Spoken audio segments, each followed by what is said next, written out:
Now, from WYDC TV, this is Big Fox News at 10. Good evening, I'm Scott Beadle with Big Fox News. For the past 6 seasons, the Elmira Pioneers have had some of the highest attendance in all of the Perfect Game Collegiate Baseball League, averaging more than 3,000 fans per home game. With an impressive roster lined up so far, fans have been anxiously waiting for this weekend's season opener to see if they'll be able to win a championship this year. Big Fox reporter Rachel Madej has more.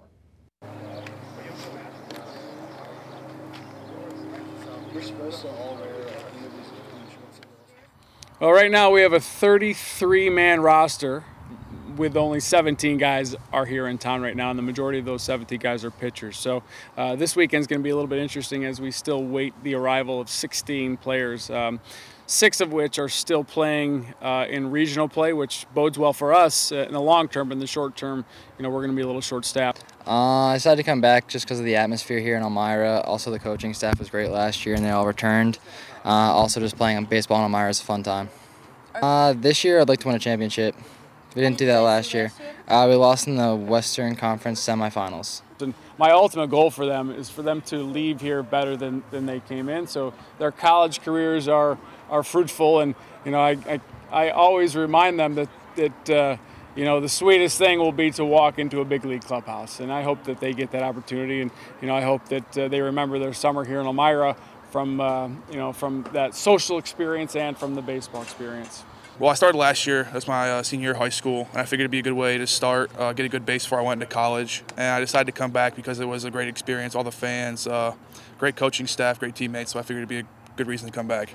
Well, I think there's certainly an expectation here in Elmira, that's for sure. We've been in the top 5 in attendance for 5 years now, and the expectation is that there's a winning product. One thing that's been elusive, we've been a consistent playoff team. One thing that has been elusive is the PGCBL championship. But we would ultimately like for these guys to get better, selfishly have great summers, and all of those selfish goals turn into a championship for the Pioneers. The Pios took on Newark today. They'll play the Jamestown Jammers tomorrow night at 7 p.m. The Museum of Glass has a special guest artist doing some demonstrations this weekend. His name is Davide Salvadore, and he's here all the way from Murano, Italy. Davide is from a long line of Venetian glassworkers and even started his own non-profit association aimed at promoting the arts and culture of glass. About me, I born in Murano. I live in Murano. I work in Murano, where I have a studio, where my family works the glass since 1650. Today I try to make, I call Venetian pottery, because last year I was in the friend's house in Seattle, and this guy is a big collector about the Indian native pottery. And for one night, he talked to me, he teach me the technique, the story about the pottery. And I feel very close to them because old family work around the piece, and then they put in the fire all the night. Sometimes the piece broken, like the glass. And for that, I decided to make my Venetian pottery. Salvadore makes glass back at home in Italy at his own studio with his 2 sons. Now, his pieces are truly unique and bring an African aesthetic to the Murano tradition. Tanner's Paws in Corning has plenty of dogs and cats looking for their new homes. Diem is our pet of the week. Right. This is Diem. Diem is a 2-year-old boxer mix. She's a little bit shy right now because she did come from a puppy mill, but as soon as she gets into the right home, she's going to start to open up. She's already started opening up to the workers here. She is a very sweet, affectionate girl. She works well with other dogs and cats. Diem is at Tanner's Paws. Come down and see her. Tanner's Paws is open tomorrow from 10 to 2. It's located at 117 West Market Street in Corning. The remnants of Alberto make their way to the Twin Tiers. Chief Meteorologist Chris Summers lets us know what this means for the weekend. That's up next in his Big Fox forecast.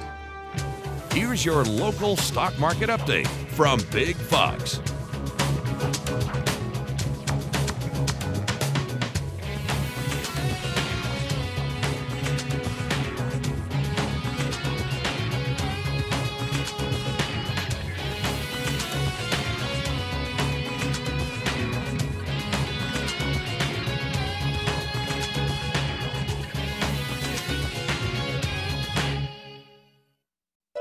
Now, your Twin Tiers forecast from Big Fox. And welcome back, everyone. We made it to the first day of June. Had some scattered showers and thunderstorms make their way through parts of the area as well. Still seeing a few of those scattered showers and thunderstorms out there, but it looks like they'll clear out overnight tonight and actually lead to a pretty pleasant weekend. Temperatures a lot cooler and a lot less humid, too, as we head to both Saturday and Sunday. Could see a little rain back in the area, though, by the time we get to Monday of early next week. Here's what it looks like on our forecast map. Yeah, those showers and thunderstorms heading down to the south, and behind that, then some very pleasant weather moving back into our Twin Tiers area with less humid weather, too, as temperatures will be in the 70s all weekend long. 73 degrees the high for your Saturday, 75 by Sunday. Again, partly to mostly cloudy skies in the forecast. A little rain moving in maybe early next week. Upper 60s and low 70s as we head to Monday and Tuesday of next week. And really going to keep the nice weather around even for the middle part of next week. A high of 69 on Wednesday for another chance that rain moves in on Thursday. Could be close to 80 by then. But otherwise, temperatures looking actually pretty nice for the first few days of June. Yeah, looking a lot better than the 80s and 90s we saw last week. That's for sure. Sounds good. Thanks, Chris. Thanks for joining us on Big Fox News. Have a great weekend.